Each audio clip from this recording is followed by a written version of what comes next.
والصلاة والسلام على من لا نبي بعده أما بعد فأعوذ بالله من الشيطان الرجيم بسم الله الرحمن الرحيم إن المسلمين والمسلمات والمؤمنين والمؤمنات والقانتين والقانتات والصادقين والصادقات والصابرين والصابرات والخاشعين والخاشعات والمتصدقين والمتصدقات والصائمين والصائمات والحافظين فروجهم والحافظات والذاكرين الله كثيرا والذاكرات أعد الله لهم مغفرة وأجرا عظيما صدق الله العظيم اللهم صل على محمد وعلى آل محمد كما صليت على إبراهيم وعلى آل إبراهيم إنك حميد مجيد اللهم بارك على محمد وعلى آل محمد كما باركت على إبراهيم وعلى آل إبراهيم إنك حميد مجيد معزز سامعین و ناظرین گرامی، قرآن کریم سورۃ احزاب آیت نمبر 35 آپ کے سامنے تلاوت فرمائی۔ اسی آیت کے اندر اللہ تبارک و تعالی نے اپنے بندوں سے مغفرت اور اجر عظیم کا وعدہ فرمایا ہے۔ مغفرت اور اجر عظیم، مغفرت کسے کہتے ہیں اور اجر کسے کہتے ہیں؟ انسان کے گناہ ہوں، خطائیں ہوں، کوتاہیاں ہوں، اللہ تبارک و تعالی ان کو معاف کر دیں تو اسے کہتے ہیں مغفرت، اور اگر انسان کے اعمال کا بدلہ اللہ تعالی انسان کو عطا فرما دیں تو اسے کہتے ہیں اجر۔ تو اللہ تبارک و تعالی نے اس آیت کے اندر مغفرت کا بھی وعدہ کیا ہے اور اجر کا بھی وعدہ کیا ہے۔ اس قرآن کریم کی آیت کے اندر اللہ رب العزت نے دو قسم کے لوگوں کا ذکر کیا ہے، مرد اور عورت۔ جہاں پہ اللہ تعالیٰ نے مغفرت کا وعدہ مردوں کے ساتھ کیا ہے، وہاں پہ اللہ تعالیٰ نے مغفرت کا وعدہ عورتوں کے ساتھ بھی کیا ہے۔ جہاں پہ اللہ تعالیٰ نے اجر عظیم کا وعدہ مردوں سے کیا ہے، وہاں پہ اللہ تعالیٰ نے اجر عظیم کا وعدہ عورتوں سے بھی کیا ہے۔ جہاں شریعت کا پابند مرد ہے، شریعت کی پابند عورت بھی ہے، نماز کا پابند مرد کو بھی ہونا چاہیے، نماز کی پابند عورت کو بھی ہونا چاہیے، روزہ فرض مرد کے لیے بھی ہے، روزہ عورت کے لیے بھی فرض ہے، زکوٰۃ اگر مرد صاحب نصاب ہے تو اس پہ بھی فرض ہے، اور اگر عورت صاحب نصاب ہے تو عورت پہ بھی زکوٰۃ فرض ہے۔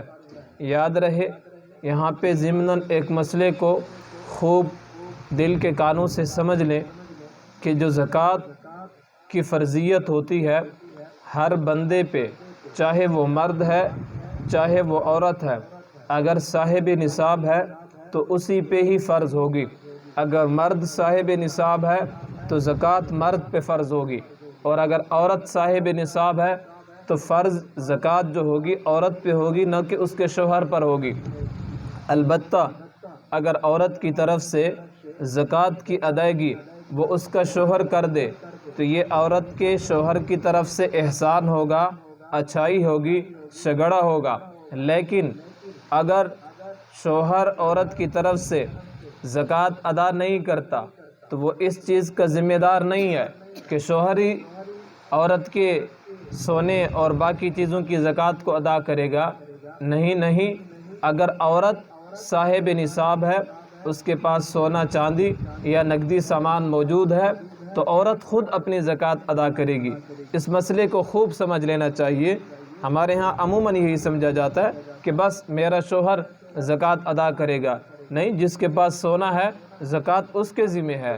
سونا مرد کی ملکیت میں نہیں ہے، اگر مرد کی ملکیت میں ہے تو زکوٰۃ شوہر کے ذمہ ہے، اور اگر ملکیت عورت کی ہے تو پھر اس کی زکوٰۃ عورت کے ذمہ ہی ہے۔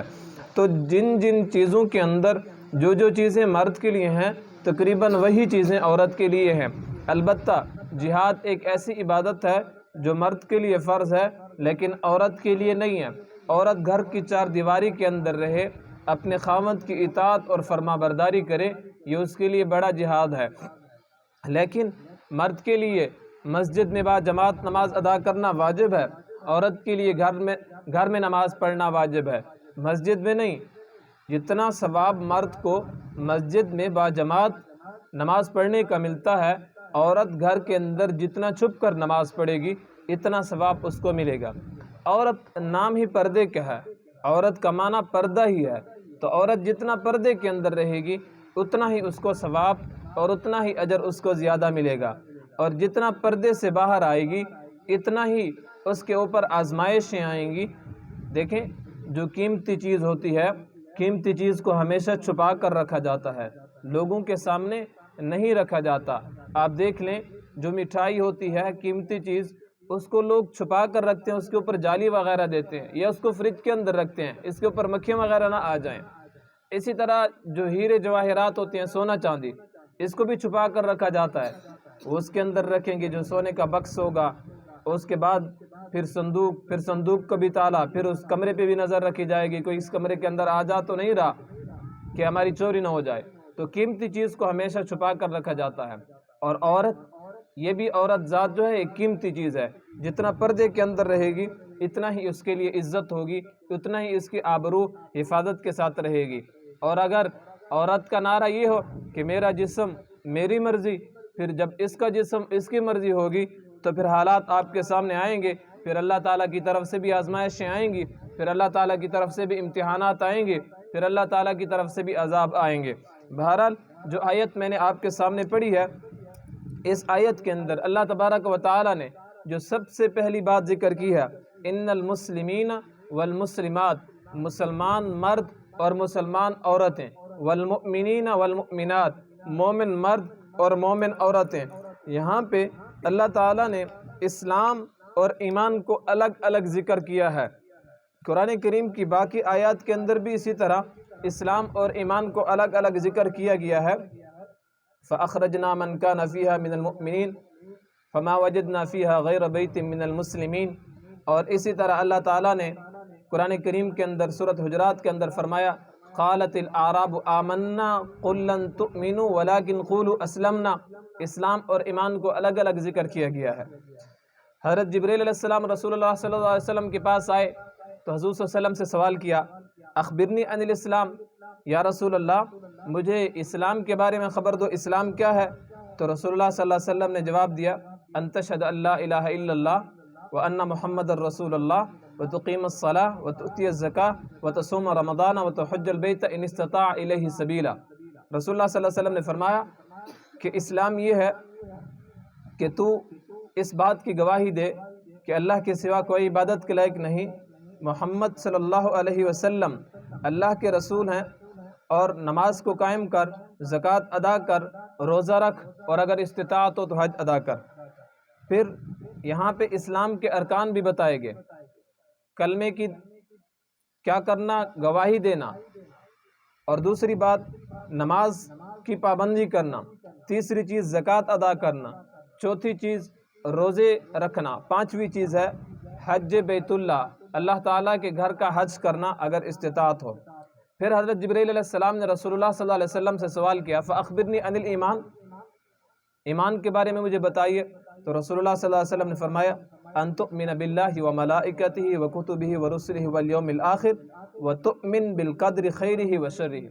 رسول اللہ صلی اللہ علیہ وسلم نے فرمایا کہ تو ایمان لا اس بات پر، اللہ تعالیٰ پر، اللہ کے فرشتوں پر، اللہ کی کتابوں پر، اللہ کے رسولوں پر، آخرت کے دن پر، اور تقدیر چاہے وہ اچھی ہو یا بری، جو فیصلہ بھی ہو جائے اس پر انسان یقین رکھے کہ بس اللہ تعالیٰ کی طرف سے ہوا ہے، اس فیصلے پہ مجھے راضی ہونا چاہیے۔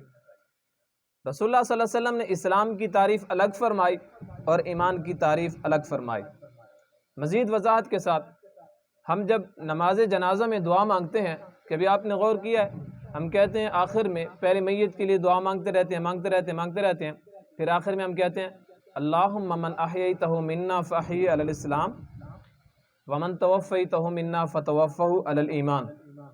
یا اللہ ہمیں زندہ رکھ تو اسلام پہ زندہ رکھ، اور موت دے تو ایمان والی موت دے۔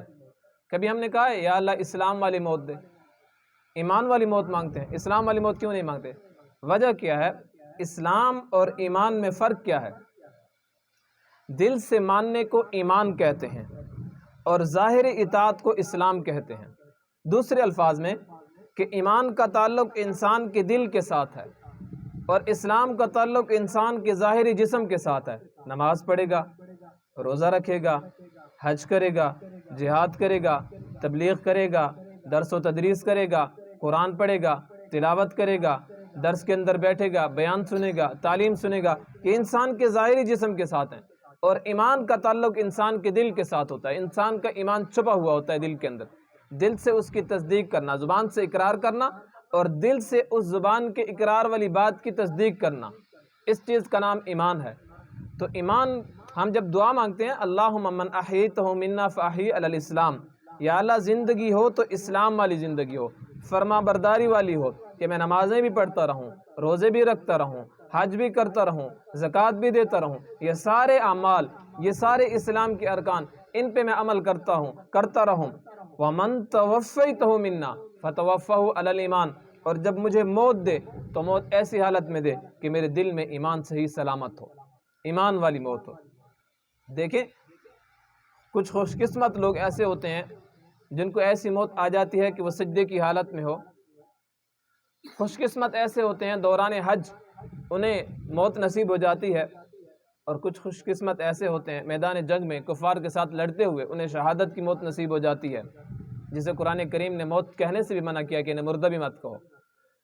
تو یہ جو انسان کے اوپر جب موت آتی ہے تو موت کے وقت تو انسان اعمال نہیں کر سکتا۔ جب انسان کی سانس اکھڑ رہی ہو، سانس نکل رہی ہے، اس وقت انسان نماز نہیں پڑھ سکتا، اس وقت انسان روزہ نہیں رکھ سکتا، اس وقت انسان حج نہیں کر سکتا، جہاد نہیں کر سکتا، تبلیغ نہیں کر سکتا۔ بس اس کے دل میں ایمان موجود ہوگا، بس یہ سب سے بڑی بات ہے کہ جو دل کے اندر اس کی بات موجود ہے، اگر وہ زبان پہ آ جائے تو انسان کی کامیابی کے لیے کافی ہے۔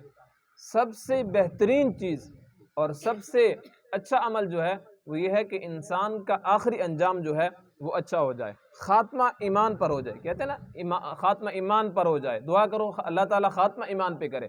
تو یہی چیز ہوتی ہے کہ انسان کا اگر خاتمہ ایمان پر ہو گیا نا تو یہ انسان کی کامیابی کی علامت ہے۔ دیکھیں ہم کفار کو اب غلط کہتے ہیں کہ کفار غلط راستے پہ چل رہے ہیں، لیکن یہی کفار اگر اسلام لے آئیں یا مرنے سے کچھ دیر پہلے کلمہ پڑھ لیں، اللہ تعالیٰ کی وحدانیت، رسول اللہ صلی اللہ علیہ وسلم کی نبوت اور ختم نبوت کی تصدیق کر لیں تو ہم انہیں سینے سے لگاتے ہیں، کتنا خوش ہو جاتے ہیں، فلاں بندے نے اسلام قبول کر لیا، فلاں کافر نے اسلام قبول کر لیا۔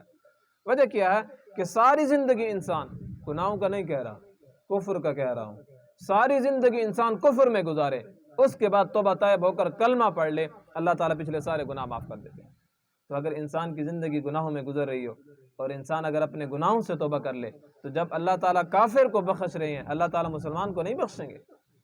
تو اس لیے سچے دل سے توبہ کرنی چاہیے اور اس بات کی دعا مانگتے رہنا چاہیے کہ اللہ تعالیٰ خاتمہ ایمان پہ کرے۔ تو رسول اللہ صلی اللہ علیہ وسلم نے حضرت جبریل علیہ السلام کو یہ بات بھی بتا دی کہ ایمان کیا ہے اور اسلام کیا ہے۔ تو ظاہر سے جو تعلق ہے وہ اسلام کہا جا سکتا ہے، اور جو دل کے اندر کیفیت موجود ہے اسے ایمان ہی کہتے ہیں۔ تو مومنوں کی صفات، ایمان والوں کی صفات اللہ تعالیٰ نے بیان کرتے ہوئے فرمایا ان المسلمین والمسلمات، مسلمان مرد اور مسلمان عورتیں، والمؤمنین والمؤمنات، دوسرے لفظ میں یوں کہا جا سکتا ہے فرما بردار مرد اور فرما بردار عورتیں، والمؤمنین والمؤمنات، ایمان والے مرد اور ایمان والے عورتیں، والقانتین والقانتات، عبادت گزار مرد اور عبادت گزار عورتیں، والصادقین والصادقات، سچ بولنے والے مرد اور سچ بولنے والی عورتیں۔ یہ ساری باتیں ذکر ہوں گی اور آخر میں ان کا انجام ذکر ہوگا۔ سچ کو اپنانا چاہیے اور جھوٹ سے اپنے آپ کو بچانا چاہیے۔ ان الصدق ینجی والکذب یہلک، سچ جو ہے انسان کو نجات دیتا ہے اور جھوٹ یہ انسان کو ہلاک کرتا ہے۔ ہمارے ہاں ایک کہاوت مشہور ہے کہ جھوٹ کے پاؤں نہیں ہوتے۔ کیا مطلب؟ کہ زیادہ دیر تک نہیں چل سکتا جھوٹ، کبھی نہ کبھی پکڑا جائے گا، جھوٹ والا بندہ ضرور پکڑا جائے گا۔ ایک اسکول کے اندر استاد نے ٹیسٹ لینا تھا، تو ٹیسٹ کے دن کچھ طلباء غیر حاضر تھے، دور سے آتے تھے، مسافر تھے۔ تو استاد نے لیٹ آنے کی وجہ پوچھی یا تو پیریڈ سے غیر حاضر تھے یا پھر اس دن بالکل نہیں آئے۔ تو کہا استاد جی ہماری گاڑی کا ٹائر پنچر ہو گیا تھا اس لیے ہم ٹیسٹ کو نہ آ سکے۔ استاد تو پھر استاد ہوتے ہیں نا۔ استاد نے کہا چلو آپ کا ٹیسٹ کل ہوگا۔ اب انہوں نے ٹیسٹ کی تیاری شروع کر دی، ایک دن مکمل مل گیا، 24 گھنٹے مل گئے۔ دوسرے دن جب ان کا استاد نے ٹیسٹ لینا تھا تو استاد نے ان چاروں لڑکوں کو الگ الگ بٹھا کر ٹیسٹ لیا اور سوال کے اندر لکھا کہ آپ کی گاڑی کا کون سا ٹائر پنچر ہوا تھا۔ ایک لڑکے نے لکھا اگلا ٹائر دائیں طرف والا، دوسرے نے لکھا پچھلا ٹائر بائیں طرف والا، تیسرے نے لکھا اگلا ٹائر بائیں طرف والا، چوتھے نے لکھا پچھلا ٹائر بائیں طرف والا دائیں طرف والا۔ تو سب نے الگ الگ لکھا۔ تو استاد نے کہا اب گاڑی کا ایک ٹائر پنچر ہوا یا چاروں ٹائر پنچر ہوئے؟ تو جھوٹ کے پاؤں نہیں ہوتے، کبھی بھی پکڑا جا سکتا ہے۔ نمبر 2 یہ کہ ایک جھوٹ کے لیے انسان کو 10 جھوٹ مزید بولنے پڑتے ہیں اس ایک جھوٹ کو چھپانے کے لیے۔ اور پھر جھوٹ کے اوپر جھوٹ کی وجہ سے انسان کے اوپر جو نحوست آتی ہے، حضرت علامہ سرفراز خان صفدر رحمہ اللہ نے تفسیر ذخیرۃ الجنان کے اندر لکھا ہے کہ جب انسان جھوٹ بولتا ہے نا تو انسان کے منہ کے قریب جو فرشتے ہیں، جب ہم ذکر کرتے ہیں، تلاوت کرتے ہیں، تسبیح پڑھتے ہیں تو یہ ان الفاظ کو نوٹ کرتے ہیں۔ تو جھوٹ بولنے کی وجہ سے انسان کے منہ سے جو بدبو آتی ہے نا، فرشتے اس بدبو سے تنگ ہو کر انسان سے 1 میل دور چلے جاتے ہیں، 1 میل دور چلے جاتے ہیں انسان سے، جھوٹ کی بدبو کی وجہ سے۔ اس لیے انسان اپنے آپ کو جھوٹ سے بچائے۔ مومن کی نشانی یہ ہے کہ مومن سچا ہو، ہر حال میں سچا ہو، اور اسے جھوٹ سے بچنا چاہیے۔ جو انسان سچائی کے دامن کو اپنا لیتا ہے نا تو اللہ تعالیٰ اس بندے کو ہدایت بھی نصیب فرماتا ہے، اور اللہ تعالیٰ اس صداقت کو دنیا میں پھیلا دیتا ہے، اس کے ذریعے سچائی کو پھیلا دیتا ہے، لوگوں میں مشہور ہو جاتا ہے فلاں بندہ سچا ہے، صادق ہے۔ اگلی بات کہ انسان جب بات کرتا ہے تو جھوٹ بولا جاتا ہے، اور ایک دوسرا لفظ ہوتا ہے جس کو توریہ کہتے ہیں۔ توریہ ایسے لفظ کو کہتے ہیں کہ جب انسان کوئی لفظ بولے اور اس کے 2-3 معنی نکلتے ہوں یا 2 معنی نکلتے ہوں، سامنے والا کچھ اور سمجھے اور مخاطب کچھ اور اس کا معنی لے، سننے والا اس کا معنی اور لے، بولنے والا اس کا معنی اور لے، دونوں معنی نکلتے ہیں، اس کو توریہ کہتے ہیں۔ اس کی اجازت ہے شریعت میں، اس کو جھوٹ نہیں کہا جا سکتا۔ میں حضرت ابراہیم علیہ السلام سے ایک بات پیش کرتا ہوں اور پھر دوسری بات جو ہے ایک مثال کے ذریعے پیش کروں گا۔ حضرت ابراہیم علیہ السلام سفر پہ جا رہے تھے۔ ابراہیم علیہ السلام کی گھر والی حضرت ہاجرہ ابراہیم علیہ السلام کے ساتھ تھی۔ راستے پہ ایک بادشاہ تھا، ظالم بادشاہ۔ اگر کسی بندے کے ساتھ اس کی بہن ہوتی تو اس کی عزت محفوظ رہتی، اگر کسی بندے کے ساتھ اس کی بیوی ہوتی تو اس کی عزت محفوظ نہیں رہتی۔ حضرت ابراہیم علیہ السلام نے اپنی بیوی سے کہا اگر یہ بادشاہ پوچھے کہ تم اس کی کون ہو تو تم کہنا کہ میں اس کی بہن ہوں۔ تھی کون؟ بیوی۔ ابراہیم علیہ السلام نے کیا کہہ دیا کہ تم کہنا کہ میں اس کی بہن ہوں۔ اب ظاہراً تو ہمیں جھوٹ لگ رہا ہے کہ اللہ کے نبی اور اللہ کے نبی نے جھوٹ بول دیا، حالانکہ یہ جھوٹ نہیں ہے، اس کو توریہ کہتے ہیں کہ سامنے والا معنی کچھ اور سمجھے اور مخاطب یعنی جو بات کر رہا ہے وہ اس کا معنی کچھ اور لے۔ یہاں پہ بہت سے لوگوں کو غلطی ہوئی ہے۔ یہ جناب والا مودودی جو تھا نا، اس نے کہا کہ حضرت ابراہیم علیہ السلام نے جھوٹ بولے تھے، نعوذ باللہ ثم نعوذ باللہ من ذالک۔ نبی سے جھوٹ، پھر اللہ تعالیٰ نے اس کو نبوت کیوں دی ہے؟ جھوٹ تو عیب ہے، اور اللہ کے رسول نے بتائی آیت المنافق ثلاث اذا حدث کذب، کہ منافق کی 3 نشانیاں، جب بات کرے گا تو جھوٹ بولے گا۔ تو پھر یہ تو نعوذ باللہ نبی کو بھی منافق کہا جا رہا ہے، پھر ایمان بچا کیسے؟ تو نبی سے جھوٹ وغیرہ یہ چیزیں نہیں ہو سکتی، صادر نہیں ہو سکتی۔ نبی کبھی بھی جھوٹ نہیں بولتا، نبوت ملنے سے پہلے بھی، نبوت ملنے کے بعد بھی نبی ہر قسم کے چھوٹے بڑے گناہ سے محفوظ رہتا ہے، معصوم ہوتا ہے نبی۔ ہم کہتے ہیں نا فلاں بچہ معصوم، معصوم کا کیا مطلب ہوتا ہے؟ بچوں کے گناہ نہیں ہوتے، بالغ ہوتے ہیں تو اس کے بعد گناہ کریں گے تو گناہ شمار ہوں گے۔ تو حضرت ابراہیم علیہ السلام نے کیا کہا اگر تم سے بادشاہ پوچھے تو تم کہنا کہ میں اس کی بہن ہوں۔ کیوں کہا؟ انسانیت کے ناطے، مسلمان ہونے کے ناطے، ایمان کی وجہ سے حضرت ابراہیم علیہ السلام اور حضرت ہاجرہ انما المؤمنون اخوہ، مومن ایک دوسرے کے بھائی بھائی ہیں۔ حدیث شریف کے اندر آتا ہے المسلم اخو المسلم، مسلمان ایک مسلمان دوسرے مسلمان کا بھائی ہے۔ جب مرد کا بھائی ہوا تو عورت تو بہن ہو گئی۔ اس اعتبار سے حضرت ابراہیم علیہ السلام نے کہا، حضرت ابراہیم علیہ السلام کے ذہن میں یہ تھا۔ دوسری بات بھی حضرت ابراہیم علیہ السلام کے بارے میں، جب ابراہیم علیہ السلام کی قوم والے میلے پہ جا رہے تھے تو حضرت ابراہیم علیہ السلام سے کہا آؤ ہمارے ساتھ میلے کو چلو۔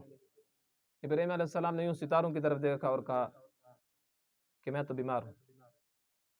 ابراہیم علیہ السلام بیمار نہیں تھے۔ وجہ یہاں پہ بھی ابراہیم علیہ السلام نے توریہ استعمال کیا کہ سامنے والوں نے یہ سمجھا کہ ابراہیم علیہ السلام جسمانی طور پر بیمار ہیں، اور ابراہیم علیہ السلام مانا یہ لے رہے تھے کہ اگر میں وہاں پہ جاؤں گا تم شرک کرو گے، میری طبیعت خراب ہو جائے گی۔ ہم کہتے ہیں فلاں بندے کو دیکھ کر میری طبیعت خراب ہو جاتی ہے، اس کو کوئی بخار تو نہیں ہوتا نا، پارا اٹھا کر اس کو چیک کرو، اس کو کوئی بخار ہے نہیں، اس کو اچھا نہیں لگتا۔ فلاں بندے کو دیکھ کے سب بخار تھی ویندے، وہ بخار تو نہیں ہوتا، انسان کی طبیعت گوارا نہیں کرتی کسی کو دیکھنا۔ تو حضرت ابراہیم علیہ السلام نے بھی یہ طریقہ استعمال کیا۔ ایک سادی سی مثال کے ذریعے آپ کو سمجھاتا ہوں۔ مثلا آپ اپنے گھر سے باہر ہیں، شہر کے اندر ہی ہیں، بازار میں، اور آپ سے کوئی بندہ ملنا چاہتا ہے اور آپ سے ملنا نہیں چاہتے، اور آپ نے اس سے کہہ دیا میں گھر سے باہر ہوں۔ گھر سے تو آپ باہر ہیں، اب سامنے والا یہ سمجھے گا کہ یہ کہیں پہ باہر گیا ہوا ہے، ڈیرہ اسماعیل خان گیا ہوا ہے یا لاہور باہر گیا ہوا ہے، وہ یہ سمجھے گا، اور آپ کی مراد کیا ہوگی؟ میں گھر سے باہر ہوں۔ تو اس کو توریہ کہا جاتا ہے، اس کو جھوٹ نہیں کہا جاتا، اس کی اجازت ہے، البتہ جھوٹ کی اجازت نہیں ہے۔ جھوٹ کے بارے میں رسول اللہ صلی اللہ علیہ وسلم نے کیا فرمایا کہ منافق کی 3 علامتیں، اذا حدث کذب، منافق جب بات کرے گا تو منافق جھوٹ بولے گا۔ نمبر 2، وَإِذَا وَعَدَ أَخْلَفَ، منافق جب وعدہ کرے گا تو وعدہ خلافی کرے گا۔ وَإِذَا اؤْتُمِنَ خَانَ، تیسری علامت منافق کی کیا ہے؟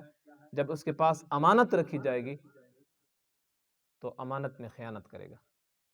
ایک چوتھی نشانی بھی رسول اللہ صلی اللہ علیہ وسلم نے بتائی، روایت میں وہ بھی آتی ہے، وَإِذَا خَاصَمَ فَجَرَ، منافق جب جھگڑا کرے گا تو گالیاں دے گا، گالیاں پہ اتر آئے گا۔ میں کئی دفعہ اس کی وضاحت کر چکا ہوں۔ منافق کی نشانی بتائی گئی ہے کہ منافق جب جھگڑا کرے گا تو گالیاں دے گا، اور ہم ایک دوسرے کو مخاطب کرتے وقت ماں بہن کی گالی دے دیتے ہیں، اور سامنے والا بھی کہتا ہے دوست ہیں کچھ نہیں ہوتا۔ یہ 3 نشانیاں یہاں پہ حدیث کے اندر، 2 نشانیاں قرآن کریم کے اندر بھی ہیں منافقین کی۔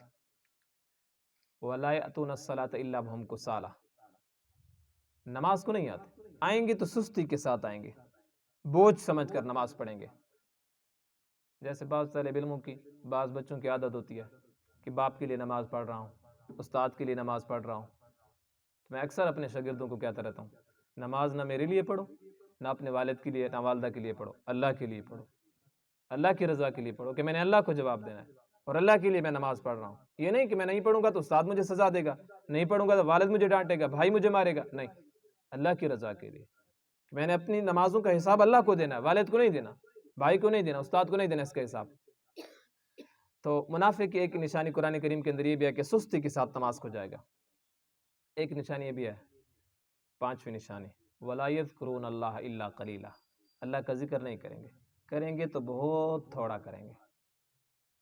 اگر آپ کو ذوق تازہ ہو تو میں یہاں پہ تھوڑی مزید اس کی تشریح بھی کر لوں۔ منافق کی نشانی بتائی گئی ہے وَلَا يَذْكُرُونَ اللَّهَ إِلَّا قَلِيلًا، منافق ذکر نہیں کرے گا، کرے گا تو تھوڑا کرے گا۔ اور ہمارے یہاں کیا ہوتا ہے، مدرسہ حنفیہ نہ جاؤ، یہاں پہ ذکر کیا جاتا ہے، یہاں پہ ذکر کیا جاتا ہے، یہاں پہ نہ جاؤ، ذکر نہ کرو۔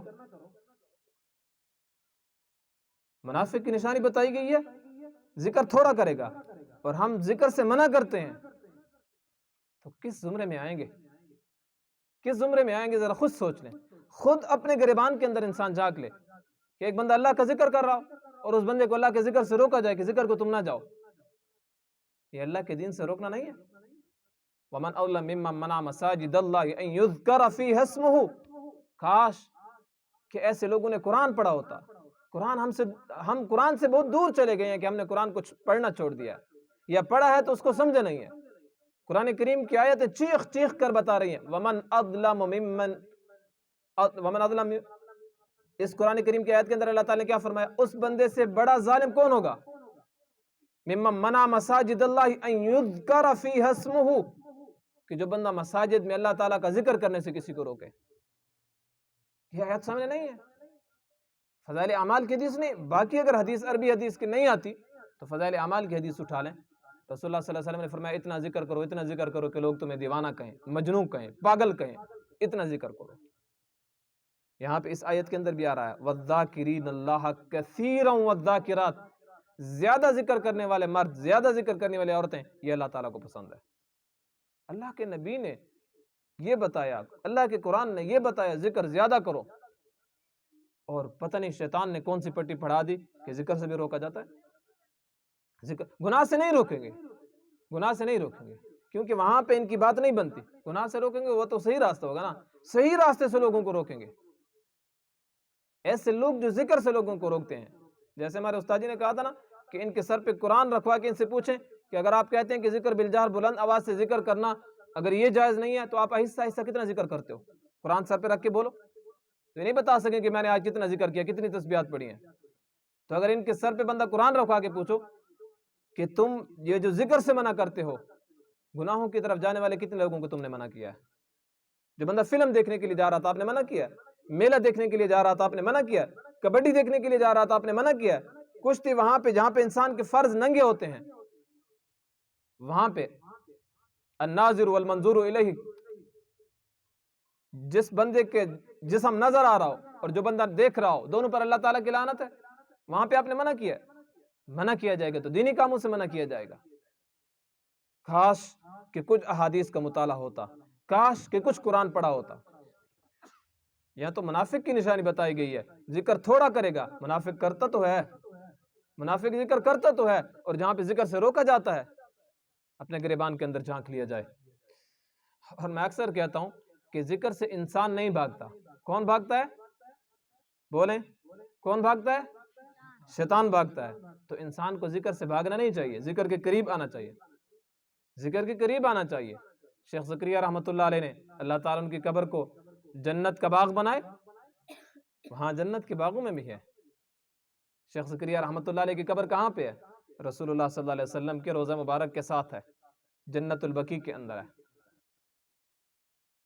وہاں پہ جو قبرستان ہے مدینہ منورہ کے اندر، شیخ زکریا رحمۃ اللہ علیہ نے دعا مانگی تھی کتاب لکھ کر، یا اللہ تیری حبیب کی احادیث کو جمع کیا ہے، مجھے قبر یہاں پہ دے دے. اللہ تعالیٰ نے دعا قبول فرمائی. یہ جو فضائل اعمال ہم پڑھتے ہیں ان کی قبر مدینہ منورہ کے اندر ہے، رسول اللہ صلی اللہ علیہ وسلم کی مسجد کے قریب بالکل.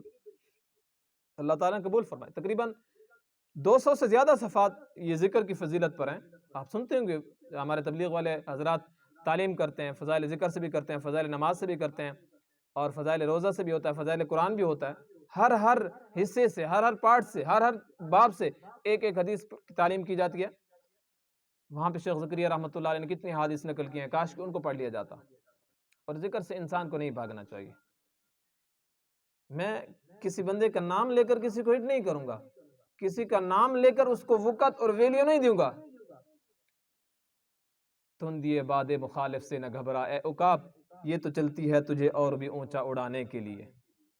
ہم مخالفتوں سے نہیں گھبراتے، ڈٹ کر کرو مخالفت، لیکن منافقت نہیں. مخالفت ہونی چاہیے، اور مخالفت دلیل کے ساتھ ہونی چاہیے. اگر مجھ سے غلط کام ہو، دلیل کی بنیاد پر کہا جائے کہ آپ نے غلط کام کیا ہے اور آپ غلط راستے پہ چل رہی ہو، اس کو صحیح کرو، اپنے اعمال سے کرو. میں نے کئی بار اعلان کر چکا ہوں، میں کھلم کھلا توبہ کروں گا اگر مجھ سے گناہ ہوا ہو. اگر ذکر بالجار گناہ ہے دلیل کے ساتھ بتایا جائے. مسجد کے اندر بیٹھ کر ذکر کرنا اگر گناہ ہے دلیل کے ساتھ بتایا جائے کہ گناہ ہے. اگر مجمع لگا کر ذکر کرنا گناہ ہے دلیل سے بتایا جائے کہ گناہ ہے. جب سے دلیل میرے سامنے آ جائے گی میں چھوڑ دوں گا، پھر میں اس طرح تنہا ذکر کروں گا، تنہائی میں بیٹھوں گا. لیکن اگر دلیل نہیں ہے تو پھر وہ جو مینڈک جس تالاب کے اندر ہوتا ہے نا، اس تالاب کے اندر اگر پانی ایک بالش کے برابر کیوں نہ ہو، وہ اس پانی کو سمندر سمجھتا ہے.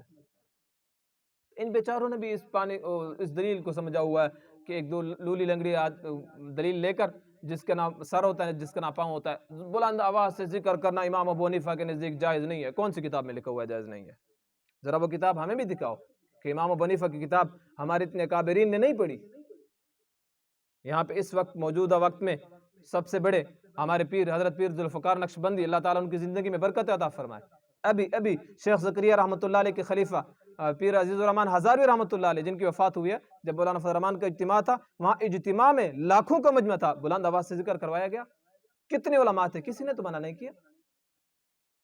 اور چند ٹکے کے لوگوں کو یہ بات یاد آ جاتی ہے کہ بلند آواز سے ذکر کرنا یا مسجد کے اندر جمع ہو کر ذکر کرنا یہ جائز نہیں ہے. بہرحال منافق کی نشانی یہ بتائی گئی ہیں. چھٹی نشانی جو ہے، پانچویں نشانی چھٹی بھی بنتی ہے ایک اعتبار سے، وَلَا يَذْكُرُونَ اللَّهَ إِلَّا قَلِيلًا، ذکر نہیں کریں گے تو تھوڑا کریں گے. کم از کم منافق سے تھوڑا آگے چلے جاؤ نا، اس فہرست میں تو نہیں آنا چاہیے نا. میں فتویٰ نہیں لگا رہا کسی پہ، میں نے حدیث پڑھی ہے، قرآن پڑھا ہے. اگلی نشانی جو پانچویں نشانی ہے، والصابرین والصابرات، صبر کرنے والے مرد اور صبر کرنے والی عورتیں۔ صبر کرنے والے مرد، صبر کا جو مفہوم ہے یہ بہت وسیع ہے۔ صبر علی الطاعہ، نیکیوں پر صبر کرنا، نیک اعمال پر۔ صبر عن المعاصی، گناہوں سے صبر کرنا، اور صبر علی المصیبہ، مصیبت پر صبر کرنا۔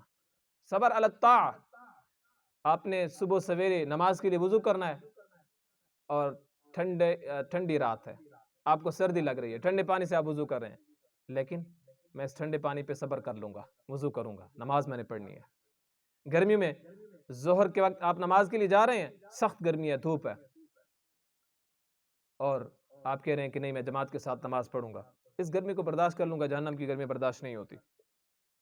گرمی کے روز آپ رکھ رہے ہیں، آپ کو بھوک بھی لگ رہی ہے، پیاس بھی لگ رہی ہے، صبر علی الطاعہ، نیکی پر آپ صبر کر رہے ہیں۔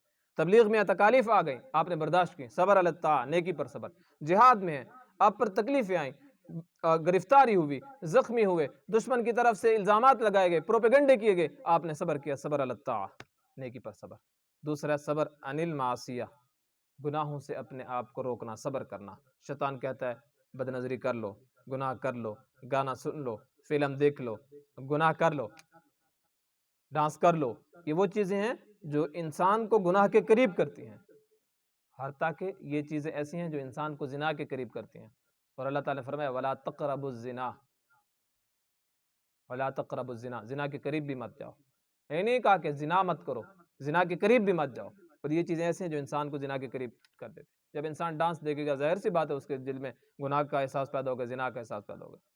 اور قرآن کریم کے اندر اللہ تعالیٰ نے مومنوں کو کہا قُل لِّلْمُؤْمِنِينَ يَغُضُّوا مِنْ أَبْصَارِهِمْ، مومن مردوں کو کہو کہ اپنی نظروں کی حفاظت کریں، اور مومن عورتوں کو کہا گیا ہے کہ وہ بھی اپنی نظروں کی حفاظت کریں۔ مرد کے لیے ایک حکم ہے اپنی نظر کی حفاظت کرے گی، عورت کے لیے دو حکم ہے کہ وہ نظر کی بھی حفاظت کرے گی اور اپنے منہ کو بھی چھپائے گی۔ یہ نہیں ہے کہ برقعے کے اندر رہتے ہوئے مردوں کو دیکھ رہے، اس چیز کی اجازت نہیں ہے۔ دو حکم ہے عورت کے لیے، برقع بھی کرے گی اور پردہ بھی کرے، اپنی نظروں کی حفاظت بھی کرے گی۔ اگلی جو چیز ہے وہ ہے صبر علی المصیبہ، تکلیف آ جائے تو انسان تکلیف پر صبر کرے۔ بعض جنت کے اندر مقامات اور درجے ایسے ہیں کہ وہ نیکیوں پر نہیں ملتے۔ جب انسان پر مصیبت آتی ہے، تکلیف آتی ہے، اس تکلیف پہ انسان صبر کرتا ہے، اللہ تعالیٰ اس کا اجر عطا فرماتے ہیں، اور وہ مقام عطا فرماتے ہیں جنت کے اندر جو نیکیوں پر نہیں ملتا، جو نماز پڑھنے پر نہیں ملتا، روزے پہ نہیں ملتا، زکوٰۃ پہ نہیں ملتا، وہ صبر پہ ملتا ہے۔ اسی طرح جب فوتگی وغیرہ ہو جاتی ہے تو اس موقع پہ زور زور سے رونا، گریبان پھاڑنا، یہ صبر نہیں ہے۔ روتے روتے روتے روتے جب تھک جاتے ہیں پھر کہتے ہیں صبر، یہ صبر نہیں ہے۔ چھٹی نشانی والخاشعین والخاشعین والخاشعات، عاجزی کرنے والے مرد اور عاجزی کرنے والی عورتیں۔ جو اللہ کے لیے جھکتا ہے اللہ تعالیٰ اس کو بلندی عطا فرماتا ہے، اور جو بندہ تکبر کرتا ہے اللہ تعالیٰ اس کو ذلیل کرتا ہے۔ یہاں پہ ایک بات یاد رکھیں کہ انسان اگر اچھا لباس پہنے، اچھی ٹوپی، اچھی پگڑی، اچھی چادر، اچھی چپلی جوتی وغیرہ، بوٹ وغیرہ، یہ تکبر نہیں ہے۔ رسول اللہ صلی اللہ علیہ وسلم کی اس بات پر صحابہ کرام نے کہا یا رسول اللہ انسان کی خواہش ہوتی ہے کہ اچھی چیز پہنے، رسول اللہ صلی اللہ علیہ وسلم نے فرمایا یہ تکبر نہیں ہے، ان اللہ جمیل یحب الجمال، اللہ تعالیٰ خود جمیل ہے اور اللہ تعالیٰ خوبصورتی کو پسند کرتا ہے۔ اچھے کپڑے پہنو، اچھی ٹوپی پہنو، اچھی چادر ہونی چاہیے، اچھے جوتے ہونے چاہیے، لیکن تکبر نہیں ہونا چاہیے۔ اور جہاں پہ حق بات سمجھ آ جائے حق کو قبول کر لینا چاہیے، ضد نہیں کرنا چاہیے۔ یہ جو ضد ہوتا ہے یہ تکبر کے زمرے میں آتا ہے۔ ایک ہوتا ہے شریعت اور ایک ہوتا ہے اپنی ذات، اپنی ذات کو چھوڑیں گے، شریعت پہ چلیں گے۔ ہمارے یہاں بعض لوگ اللہ تعالیٰ نے مال و دولت دیا ہوتا ہے، پھٹے پرانے کپڑے پہنیں گے، کیا سادگی اور عاجزی اختیار کر رہے ہیں۔ یہ سادگی اور عاجزی نہیں ہے، یہ کنجوسی ہے، یہ کنجوسی ہے کہ اللہ تعالیٰ نے مال و دولت دیا، خود اچھے کپڑے نہیں پہن سکتے۔ اگلی جو ساتویں چیز ہے والصادق والخاشعین والخاشعات والمتصدقین والمتصدقات، صدقہ کرنے والے مرد اور صدقہ کرنے والے عورتیں۔ صدقہ یہ جو ہے انسان کے گناہوں کو بھی ختم کرتا ہے اور انسان کے اوپر آنے والی مصیبتوں کو بھی دور کرتا ہے۔ والصائمین والصائمات، روزہ رکھنے والے مرد اور روزہ رکھنے والی عورتیں۔ والحافظین فروجهم والحافظات، اپنے شرمگاہوں کی حفاظت کرنے والے مرد اور شرمگاہوں کی حفاظت کرنے والی عورتیں۔ رسول اللہ صلی اللہ علیہ وسلم نے ایک مرتبہ حدیث کے اندر فرمایا کہ من یضمن فی ما بین لحییہ وما بین رجلیہ اضمن لہ الجنہ، جو بندہ اپنے دونوں جبڑوں کے درمیان یعنی زبان کی حفاظت کی ذمہ داری دے دے اور دونوں ٹانگوں کے درمیان یعنی شرمگاہ کی حفاظت کی ذمہ داری دے دے، جنت کی ذمہ داری میں دیتا ہوں۔ یہ دو چیزیں جو انسان کو بہت ذلیل اور رسوا کر دیتی ہیں۔ اللہ تعالیٰ سب کی حفاظت فرمائے۔ آخری چیز، والذاکرین اللہ کثیرا والذاکرات، زیادہ ذکر کرنے والے مرد اور زیادہ ذکر کرنے والے عورتیں۔ میرے خیال میں اس کی تفصیل کی ضرورت نہیں ہو چکی ہے۔ اللہ تعالیٰ نے جواب کے آگے انعام کیا دیا ہے، اعد اللہ لہم مغفرۃ واجرا عظیما، اللہ تعالیٰ نے ان کے لیے بخشش اور اجر عظیم تیار کیا ہے۔ کوتاہیاں اور گناہ ہوں گے اللہ تعالیٰ معاف کر دے گا، نیکیوں کا بدلہ اللہ تعالیٰ اجر عظیم دے گا۔ اللہ تعالیٰ مجھے اور آپ کو گناہوں سے بچنے اور نیکیاں کرنے کی توفیق نصیب فرمائے۔ وآخر دعوانا ان الحمد للہ رب العالمین۔